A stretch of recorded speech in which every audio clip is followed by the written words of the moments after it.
He's, been hurt very badly. Other people are saying he's dead.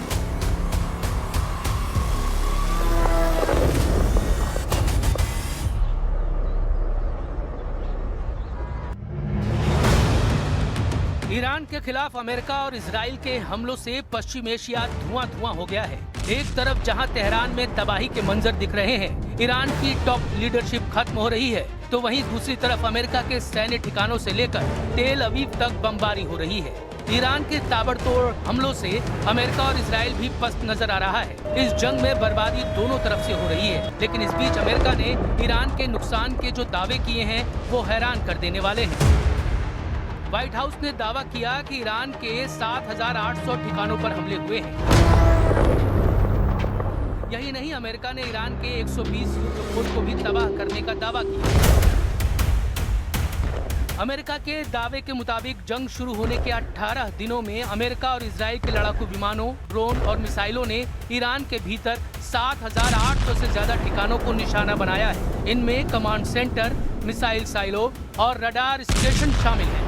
इसके साथ ही pentagon का सबसे बड़ा दावा ईरान की नेवी को लेकर है। अमेरिकी सेना के दावे के मुताबिक 120 ईरानी युद्धपोत और छोटी हमलावर नावें खाड़ी के समंदर में डुबो दी गई हैं। अमेरिका कहता है कि ईरान की वो अदृश्य नौसेना जो हार्मुज स्ट्रेट में दादागिरी करती थी, अब समंदर की गहराई में दफन हो चुकी है। इसके साथ ही अमेरिका ने ईरान के अंडरग्राउंड मिसाइल सिटी को भी बर्बाद करने का दावा किया है। अमेरिकी सेना के दावे के मुताबिक उनके बंकर बस्टर बमों ने ईरान की अभेद्य माने जाने वाली मिसाइल सिटी को नुकसान पहुंचाया है। अमेरिका का दावा है कि ईरान की 60% मिसाइल निर्माण क्षमता खत्म हो चुकी है।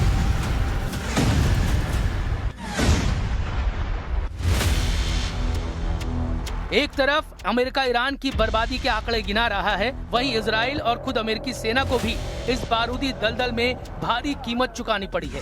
अमेरिका के कुछ सैनिकों के मारे जाने का दावा किया गया तो कई सैनिकों के घायल होने की खबर है। ये अमेरिकी सैनिक कुवैत, सऊदी अरब, संयुक्त अरब अमीरात, जॉर्डन, बहरीन, इराक और इजराइल में घायल हुए। दावे के मुताबिक इजराइल के पास अपने एरो और डेविड स्लिंग इंटरसेप्टर्स की भारी कमी हो गई। ईरान के हजारों सस्ते ड्रोन्स ने अमेरिका और इजराइल के करोड़ों डॉलर के डिफेंस सिस्टम को थका दिया है। खबर है कि इस जंग में अमेरिका के करीब 1 दर्जन MQ-9 ड्रोन नष्ट हो गए। इराक के हमलों ने इजराइल के तेल अवीव और हाइफा जैसे शहरों की बिजली सिस्टम को कई बार ठप किया है। वहीं 12 मार्च को इराक में एक अमेरिकी एयर रिफ्यूलिंग विमान KC-135 क्रैश हुआ, जिसमें 6 अमेरिकी सैनिकों की मौत होने की खबर आई थी। इसके साथ ही अमेरिकी सेना के पास पैट्रियट मिसाइलों का स्टॉक कम होने का दावा किया गया।